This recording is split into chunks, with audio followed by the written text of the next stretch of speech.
Hi guys, in this vlog, I'm going to talk about the learner-centered teaching methods and strategies.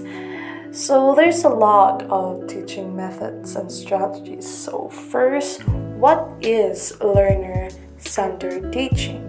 So learner-centered teaching techniques are defined by a shift from a teacher or lecturer-focused classroom environment to one that is focused on the needs of the students. Learning is an active search for meaning by the learner and constructed rather than passively received. Here are the methods and strategies. Like active learning activities, cooperative learning activities, inquiry and inductive learning activities, cooperative learning, presentations, panel experts.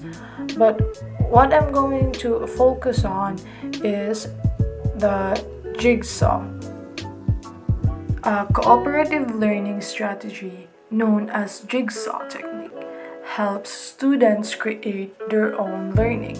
Teachers arrange students in groups. Each group member is assigned a different piece of information. Group members then join with the members of the other groups assigned the same piece of information and research and or share ideas about the information. Eventually, students return to their original groups to try to piece together a clear picture of a topic at hand.